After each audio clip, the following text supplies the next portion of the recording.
नमस्कार आप सभी को। You are welcome Kailash centre पर। तो आज की इस वीडियो में हम लोग बात करेंगे सामाजिक विज्ञान और जैक बोर्ड का। ठीक है, क्लास 10 का जो 12 तारीख को एग्जाम होने वाला है। ठीक है, तो महत्वपूर्ण ये अति दीर्घ प्रश्नोत्तरी और दीर्घ उत्तरीय प्रश्न, इसका हम लोग इस वीडियो में बात करेंगे कौन कौन सवाल आएगा। तो आप लोग के पास किताब होगा, ठीक है, ऐसा नहीं कि किताब नहीं है। तो मैं इसका टाइपिंग नहीं किया है क्वेश्चन, ठीक है। जो मैं सवाल बता देता हूँ थोड़ा थोड़ा सुन लीजिए और उसको अभी किताब में आप लोग मार्क कर लीजिए, कलम से मार्क कर लीजिए, ठीक है। और उसको देख के जाना है, ठीक है। अभी थोड़ा रिवीजन कर लेना और कल सुबह आराम से चल जाना। तो सबसे जो पहला इम्पोर्टेंट प्रश्न है वो है कि निरंकुशवाद से आप क्या समझते हैं। ये है, किताब में पूरा कलम से पूरा मार्क कर लीजिए। और इसके अलावा जो यहाँ से प्रश्न आएगा आप लोग का, जो ये इतिहास का मैं बता रहा हूँ, ठीक है, नहीं तो फिर आप लोग ढूंढ नहीं पाएगा कि कहाँ से सवाल हो रहा। तो इतिहास का मैं बता रहा हूँ, यूरोप में राष्ट्रवाद का उदय, ये सब टॉपिक्स वहीं से है, ठीक है। यूरोप में राष्ट्रवाद का उदय से जो प्रश्न आएगा आप लोग का।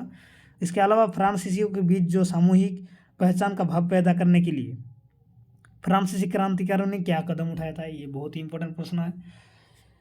इसके अलावा जो इस चैप्टर से आएगा वो है कि जर्मन की एकीकरण की प्रक्रिया को संक्षेप में वर्णना कीजिए। यही 2-3 सवाल यूरोप का राष्ट्रवाद उदय से आ सकता है, ठीक है। इसके बाद जो आप लोग का अलग से जो एक चैप्टर है, ठीक है, उसका नाम है भारत में राष्ट्रवाद। वहाँ से आप लोग देख लीजिए और किताब में मार्क कर लीजिए। पहले विश्व युद्ध ने भारत में राष्ट्रीय आंदोलन के विकास किस प्रकार योगदान दिया, व्याख्या करें, यह आ सकता है। और इसके अलावा जो आ सकता है वो है कि भारतीयों में सामूहिक अपनेपन का भाव विकास करने के लिए कारकों का उल्लेख करें। इसके अलावा जो प्रश्न है और एक इम्पोर्टेंट प्रश्न है वो है औपनिवेश में राष्ट्रवाद के उदय की प्रक्रिया औपनिवेशवाद विरोधी आंदोलन से जुड़ी हुई क्यों थी, कारण दे। तो इस प्रकार से घुमा फिरा के प्रश्न दे सकता है। अब अगला जो इम्पोर्टेंट प्रश्न है कि जलियांवाला बाग हत्याकांड के बारे में संक्षिप्त में निबंध लिखे। तो उसके बारे में पूरा आप लोग को डिटेल्स में लिखना है, छोटा छोटा करके लिखना है, ज़्यादा बड़ा नहीं लिखना है। अब अगला जो प्रश्न है यहाँ से, इसी चैप्टर से, खिलाफत आंदोलन, इसके बारे में आप लोग को संक्षिप्त एक टिप्पणी लिखना है।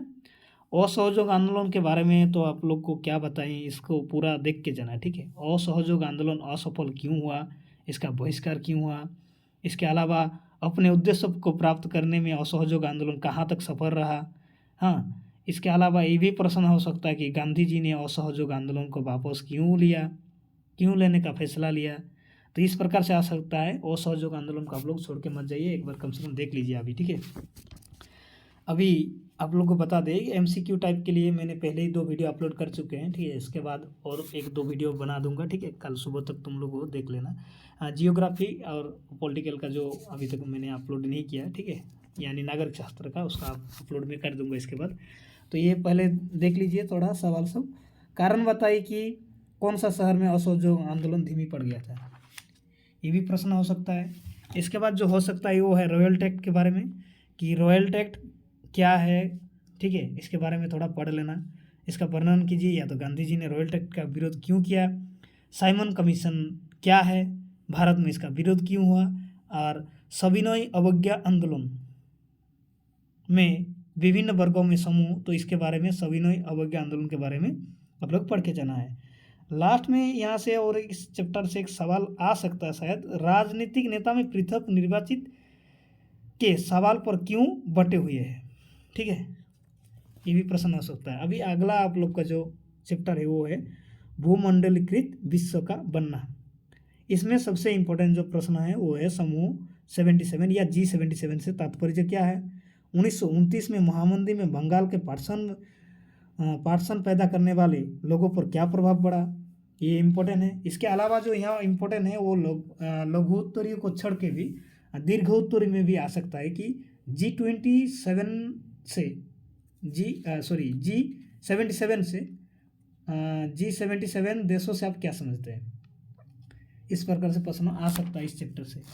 अभी आप लोग का जो और एक चैप्टर है या पार्ट है औद्योगिकरण का युग, यहाँ से जो प्रश्न होगा इसमें से है कि औद्योगिक क्रांति सर्वप्रथम कब और कहाँ से प्रारंभ हुई।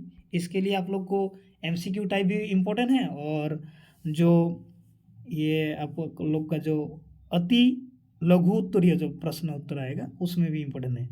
इसके अलावा जो है कि ब्रिटेन की महिला कामगारों ने स्पिनिंग जेनी मशीनों पर हमले किए, वो व्याख्या करें। ठीक है, तो ये किस प्रकार है, आप लोग को उत्तर आप लोग के पास होगा। ठीक है, आप लोग ने किताब खरीदा ही होगा। ठीक है, वहाँ से देख लेना, क्योंकि अभी टाइम ही एकदम नहीं है। ठीक है, और इसके अलावा इस चैप्टर से और एक प्रश्न आ सकता है कि स्पिनिंग जेनी क्या है, इसका आविष्कार किसने किया था। इसी चैप्टर से एक लास्ट प्रश्न हो सकता है, वो है ईस्ट इंडिया कंपनी ने भारतीय बुनकरों में सूती और रेशमी कपड़ों को निर्यात आपूर्ति सुनिश्चित करने के लिए क्या किया, ये भी आ सकता है। ठीक है, अब इसी का और आप लोग का एक चैप्टर है काम आराम जीवन। ठीक है, तो इसका एक यह प्रश्न है कि 18वीं सदी, ठीक है, 18वीं सदी के मध्य से लंदन की आबादी क्यों फैलने लगी। यह आ सकता है 19वीं सदी में धनी लंदन वासियों को निर्धन के लिए मकान बनाने का जरूरत का समर्थन क्यों किया। और यहाँ से और एक लास्ट प्रश्न आ सकता है आप लोग का कि 19वीं सदी के मध्य ने बम्बई की आबादी में भारी वृद्धि हुई क्यों, बम्बई में जनसंख्या क्यों बढ़ी थी, इसके बारे में भी प्रश्न आ सकता है।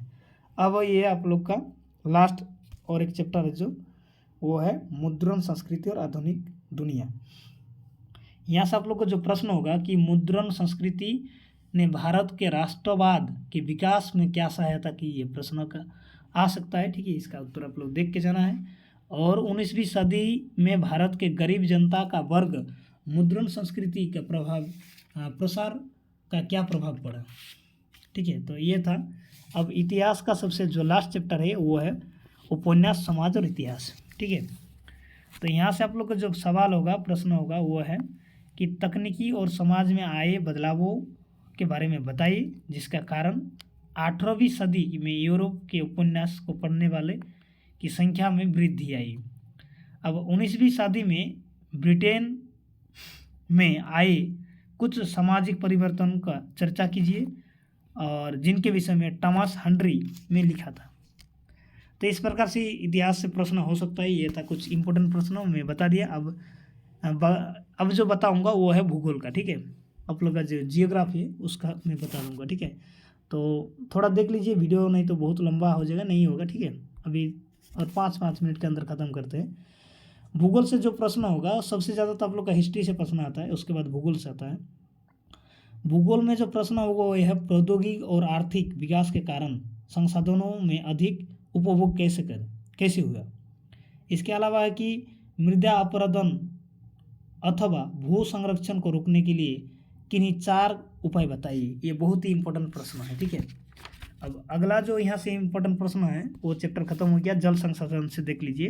पहला चैप्टर खत्म हो गया, जल संसाधन से क्या आएगा। राजस्थान में अर्धशुष्क क्षेत्रों में वर्षा जल संग्रह किस प्रकार किया जाता है। इसी चैप्टर से और एक प्रश्न हो सकता है, वो है कि परंपरागत वर्षा जल संग्रह की पद्धति को अपनाकर आधुनिक काल में जल संरक्षण और भंडारण किस प्रकार किया जा सकता है। ये भी आ सकता है प्रश्न। इसी में एक ठो अथवा में आता है कि वर्षा के जल को किस प्रकार छातों से संग्रहित किया जाता है। तो इस प्रकार प्रश्न हो सकता है जल संसाधन से। अभी अगला जो आप लोग का चैप्टर है वो है कृषि यानी एग्रीकल्चर में। तो यहाँ से जो सवाल आएगा वो है कि चावल की खेती के लिए उपयुक्त भौगोलिक परिस्थिति का वर्णन करें। ठीक है, बहुत इंपॉर्टेंट प्रश्न है। चावल की खेती के लिए उपयुक्त भौगोलिक परिस्थिति यानी किस वातावरण में चावल की अच्छी खेती होती है, इसके बारे में तुम लोग को लिखना है। पॉइंट वाइज करके लिखना है, तापमान, वर्षा, मृदा, उत्पादन क्षेत्र, ये सब लिखना है। अगर आप लोग के पास आंसर नहीं है तो थोड़ा मैसेज कर दीजिएगा, मैं फटाफट आप लोग को उत्तर दे दूंगा। अभी 4 नंबर में जो इसका जो और एक प्रश्न आ सकता है, ठीक है, 4 नंबर के लिए, तो वो है माने इसका मतलब मार्क 4 रहेगा। तो भारत की सबसे महत्वपूर्ण पेय फसलों के नाम बताइए। इनके वर्धन के लिए आवश्यकता उपयुक्त जलवायु यानी भौगोलिक दशाओं का वर्णन करना। के लिए बताया गया है। तो बहुत ही इंपॉर्टेंट प्रश्न है। भारत में महत्वपूर्ण पेय फसलों के नाम बताइए। इनके लिए जो उपयुक्त जगह है, भौगोलिक जो दशा है, उसके बारे में आप लोग को वर्णन करना है। इसी चैप्टर से और एक प्रश्न हो सकता है कि भारतीय कृषि में वैश्वीकरण का प्रभाव टिप्पणी लिखिए। अब जो अगला यहाँ से प्रश्न हो सकता है वो है कि आप लोग का जो खनिज और ऊर्जा संसाधन है, तो खनिज, लोहा खनिज और अलोहा खनिज का अंतर बताइए। परंपरागत स्रोत और परंपरागत स्रोत और परंपरागत स्रोत, इसमें आपका जो गैर परंपरागत स्रोत है ना और परंपरागत स्रोत, दोनों में अंतर आ सकता है। और इसके बाद जो आप लोग का है विनिर्माण चैप्टर, इस चैप्टर से सिर्फ 2-3 प्रश्न ही करके जाना, लोह खनिज और अलोह खनिज। और पहले 4 नंबर चैप्टर का बात कर रहा हूँ मैं, जो आप लोग का खनिज तथा ऊर्जा संसाधन है। और एक जो बताया मैंने कि परंपरागत स्रोत और गैर परंपरागत स्रोत, इसका प्रश्न आ सकता है। आगे जो विनिर्माण उद्योग है, वहाँ से आप लोग का इम्पोर्टेंट प्रश्न है, किसी विशेष क्षेत्रों में एक उद्योग की अवस्थिति के लिए आवश्यक कहीं 3 मानवीय कारकों का उल्लेख करें। यह प्रश्न आप लोग का आ सकता है, बहुत ही इंपॉर्टेंट प्रश्न है। ठीक है, कि किसी विशेष क्षेत्रों में एक उद्योग की अवस्थिति के लिए आवश्यक कहीं 3 मानवीय कारकों का उल्लेख करें। अगला जो प्रश्न इस चैप्टर से हो सकता है वो प्रश्न है कि उद्योग पर्यावरण को किस प्रकार प्रदूषित करता है। उद्योग से यानी फैक्ट्रियों से किस प्रकार पर्यावरण को प्रदूषित करता है, बहुत ही इंपॉर्टेंट प्रश्न है काल की परीक्षा के लिए। इसके अलावा इससे और एक प्रश्न हो सकता है वो है कि उद्योग द्वारा पर्यावरण को निम्नीकरण को कम करने के लिए उठाए गए विभिन्न उपायों को वर्णन कीजिए। ठीक है, तो इस चैप्टर से यही सब प्रश्न आएगा। और लास्ट एक जो आप लोग का भूगोल में चैप्टर है कि राष्ट्रीय अर्थव्यवस्था जीवन रेखा, परिवहन तथा संचार के साधन को किसी देश की जीवन रेखा तथा अर्थव्यवस्था में क्यों कहा जाता है। परिवहन तथा संचार के साधन किसी देश की जीवन रेखा तथा अर्थव्यवस्था क्यों कहा जाता है, तो ये प्रश्न हो सकता है। अब आप लोग का यहाँ से भूगोल से और क्या आता है, मैप सब आता है। तो मैप सब के बारे में जानकारी रख लेना, थोड़ा देख के जाना। वहाँ पर आप लोग को क्या क्या देखना है ये भी बता देता हूँ। जलोढ़ मृदा के बारे में पता करके जाना, कहाँ कहाँ जलोढ़ मृदा पाई जाती है। अब काली मृदा कहाँ कहाँ पाई जाती है ये भी पता करके जाना। भारत में जो राज्यों का मानचित्र स्थित है, सभी राज्यों के बारे में आप लोग को जानकारी रहना चाहिए। प्रमुख जो नदियाँ हैं, ठीक है, प्रमुख नदियाँ कितना है, ज़्यादा नहीं है, ठीक है, वही 12-15 नदी है, इसके बारे में पता करके जाना। जैसे कि भाखड़ा नंगल हो गया, टेहरी हो गया, उसके बाद जो नदी के बारे में और बांध के बारे में, ठीक है, नर्मदा नदी हो गया। फिर आप लोग का जो बांध मतलब यानी डैम सब जो बहुउद्देश्य परियोजना है, सिंधु घाटी हो गया, सिंधु नदी हो गया, सतलुज हो गया, ये सब, तापी नदी, कृष्णा नदी, कावेरी नदी, इस सब के बारे में पता करके जाना। बस यहीं से प्रश्न आएगा। इसके अलावा जो प्रमुख चावल उत्पादक क्षेत्र है, पर्यावरणीय वाला मृदा, लेटराइट मृदा के बारे में पता करके जाना, इसी में से आ जाएगा। ठीक है, इसमें डरने का कोई बात नहीं। लास्ट वाला जो आप लोग का चैप्टर है, किताब है, उसमें नागरिक शास्त्र आता है, सिविक्स। ठीक है, तो यहाँ से जो इम्पोर्टेंट प्रश्न है वो हम लोग फटाफट बता के इस वीडियो को ख़त्म करेंगे। ठीक है, क्योंकि वीडियो नहीं तो बहुत फिर लंबा हो जाएगा, आप लोग को भी थोड़ा अभी सुनने में शायद प्रॉब्लम हो रहा है। तो किताब निकालिए, इसको राइट मतलब मार्क कर लीजिए। भारतीय संदर्भ में सत्ता की हिस्सेदारी का उदाहरण देते हुए इसका यूक्लिप एक और नैतिक कारण बताइए। ये पहला चैप्टर है आप लोग का, लोकतंत्र में सत्ता की साझेदारी। यहाँ से प्रश्न और एक हो सकता है कि सत्ता की साझेदारी क्यों जरूरी है, और आधुनिक लोकतंत्र व्यवस्था में सत्ता की साझेदारी विभिन्न तरीके क्या है, प्रत्येक के उदाहरण दीजिए। तो इस सवाल सबका उत्तर थोड़ा ना बड़ा बड़ा होता है। ठीक है, आराम से इन सबको लिखिएगा, टाइम को ध्यान में रखिएगा। और एक बात बताना चाहता हूँ कि आप लोग सबसे पहले ना जो परीक्षा लिखने का जो निर्देश दिया जाता है ना, उसको ध्यान से देखिएगा। सभी प्रश्न का उत्तर देना हुआ अनिवार्य नहीं है। ठीक है, ऑप्शन में ज़्यादा दिया हुआ रहता है, मान लीजिएगा 5 दिया हुआ है तो उनमें से 3 बनाना रहता है, तो वो देख लीजिएगा थोड़ा, ठीक है। अब जो आप लोग का अगला जो चैप्टर है इसमें संघवाद है। संघवाद से जो प्रश्न आएगा कि संघीय शासन व्यवस्था 2 तरीका से संगठित होता है, इन 2 तरीका को नाम बताइए, प्रत्येक एक उदाहरण लिखिए। इसमें जो आप लोग का दीर्घ प्रश्न उत्तर आएगा वो है, भारत में संघवाद के लिए एक ऐसी विशेषता बताइए जो बेल्जियम के संघवाद से मिलती जुलती है, बेल्जियम से मिलती जुलती है। भारत की संघीय शासन व्यवस्था की चर्चा कीजिए। इसके अलावा जो प्रश्न आएगा वो है, शासन के संघीय एवं एकात्म स्वरूप में क्या क्या मुख्य अंतर है, इसके बारे में बताना, अंतर बताना है। सामाजिक विभाजन अधिकांश जन्मों के आधार पर होती है, व्याख्या करें। और सामाजिक विभाजन राजनीति को किस प्रकार प्रभावित करते हैं, सामाजिक विभाजन राजनीति को किस प्रकार प्रभावित करते हैं, इसके बारे में भी प्रश्न आ सकता है। अब जो अगला इम्पोर्टेंट प्रश्न है वो है आप लोग का जो चैप्टर है जन संघर्ष आंदोलन, सूचना का अधिकार से आप क्या समझते हैं। ये चैप्टर से ही सब एक ही प्रश्न आ सकता है, ठीक है। और राजनीतिक दल जो चैप्टर आप लोग 6 नंबर में, राजनीतिक दल का अर्थ क्या है, उदाहरण दे। और राजनीतिक दल के कहीं 2 गुण को लिखिए। इसके अलावा जो दीर्घ प्रश्न उत्तर में आ सकता है वो है, राजनीतिक दल का कार्य क्या है, इनकी कहीं 4 कार्य का वर्णन कीजिए। और राजनीतिक दलों का मुख्य कार्य निम्नलिखित है, ठीक है, ये लिखना है। अब इसमें से एक प्रश्न आ सकता है कि राजनीतिक दल अपना कामकाज बेहतर ढंग से करे, इसके लिए इन्हें मजबूती बनाने का सुझाव दीजिए। राजनीतिक दल या दबाव समूह का स्पष्ट कीजिए, यानी अंतर करने के लिए बोला है, बहुत ही इंपॉर्टेंट प्रश्न है। राजनीतिक दल और दबाव समूह का अंतर स्पष्ट कीजिए, ठीक है, बहुत ही इंपॉर्टेंट प्रश्न है। अब लोकतंत्रों में सभी को एक ही वोट का अधिकार है, इसका मतलब क्या है, मतलब है कि लोकतंत्रों में किसी तरह की प्रभुत्व या टकराव नहीं होती है। आप लोग का जो 8 नंबर में चैप्टर है वो है लोकतंत्र की चुनौती। यहाँ से जो सवाल आ सकता है वो कि लोकतंत्र के समक्ष कौन सी चुनौती है, उदाहरण सहित उल्लेख कीजिए, ठीक है। और इसके बाद आप लोग का जो और एक किताब है वो है अर्थशास्त्र। इसी का हम लोग बात करके इस वीडियो को ख़त्म करेंगे, ठीक है। तो चलिए, अर्थशास्त्र में जो प्रश्न आएगा कि आर्थिक समानता असमानता क्या है, आर्थिक असमानता क्या है, ये सबसे पहला चैप्टर से प्रश्न है। और इसी चैप्टर से और कोई प्रश्न आने का कोई संभावना नहीं है। अब जो अगला आप लोग का चैप्टर है वो है भारतीय अर्थव्यवस्था का क्षेत्र। तो यहाँ से संगठित और असंगठित क्षेत्रों के बारे में, मतलब इसका रोजगार की परिस्थिति में तुलना करके आप लोग को लिखना है, यानी अंतर ही लिखना है, ठीक है। संगठित और असंगठित क्षेत्रों के बारे में तुलनामूलक लिखना है।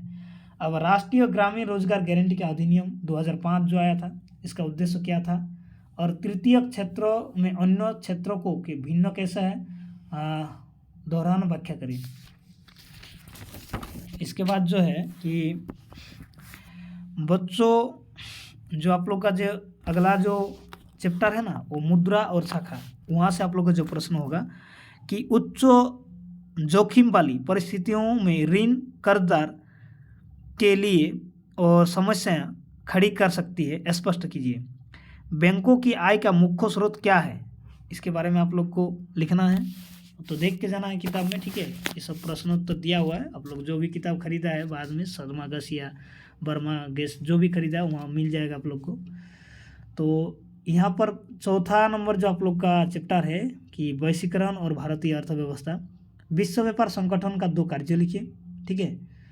और एक इम्पोर्टेंट प्रश्न है कि विदेशी व्यापार या विदेशी निवेश स्पष्ट करें, यानी अंतर करें। भारत सरकार के द्वारा विदेशी व्यापार और विदेशी निवेश अवरोधों लगने के क्या कारण थे और इन अवरोध का सरकार को क्यों हटाना चाहती है। यहाँ से जो लंग प्रश्न आ सकता है, यानी दीर्घ उत्तरीय, वो है वैश्वीकरण से आप क्या समझते हैं और अपने शब्दों में स्पष्ट कीजिए, इसका मतलब है कि बताइए। तो ये आप लोग का लास्ट चैप्टर है। और एक 5 नंबर में चैप्टर है उपभोक्ता का अधिकार, वहाँ से जो प्रश्न होगा वो है 2 उदाहरण देकर उपभोक्ता की जागरूकता की वर्णन कीजिए, ये सब आ सकता है। या इसके अलावा जो भारत में जो उपभोक्ता संगठनों का प्रभाव उत्तरदायी कारक है कौन, अथवा इसी में एक प्रश्न हो सकता है, वो है भारत में उपभोक्ता आंदोलन की शुरुआत किन कारणों में हुई, इनका विचार करें। ये सब सवाल आप लोग के लिए आ सकता है। इसके अलावा लास्ट जो है और एक है, उपभोक्ताओं के कुछ अधिकारों को बताइए, प्रत्येक अधिकारों का कुछ पंक्तियाँ लिखिए। तो ये सब था आप लोग का सामाजिक विज्ञान में अति लघु उत्तरीय तथा दीर्घ उत्तरीय प्रश्न, ये सब आ सकता है। तो मैं क्षमा चाहता हूँ, मैं टाइपिंग नहीं कर पाया, आप लोग का प्रश्न सब बता दिया जल्दी, टाइम बहुत कम है, ठीक है। और थैंक यू सभी को वीडियो को देखने के लिए, आप लोग ने बहुत सारा प्यार दिया है। वीडियो को शेयर कर दीजिए और चैनल में नए हो तो सब्सक्राइब कर लीजिए, क्योंकि कल का एग्ज़ाम होने के बाद आप लोग का जो सब्जेक्ट है 16 तारीख के एग्ज़ाम मैथ, उसके लिए मैं इतना इम्पोर्टेंट सब सवाल आप लोग के लिए तैयार करके रखा है, वो सब करके जाना है। आराम से मैथ में 100 में 100 आएगा, ठीक है, ये बात ध्यान में रखिएगा। तो मिलते हैं अगला वीडियो, जो आप लोग का जियोग्राफी MCQ टाइप प्रश्नों का उत्तर मैंने अभी तक दिया नहीं आप लोग को, तो वो दे दूँगा। सुबह तक तुम लोग ये सब देख लेना।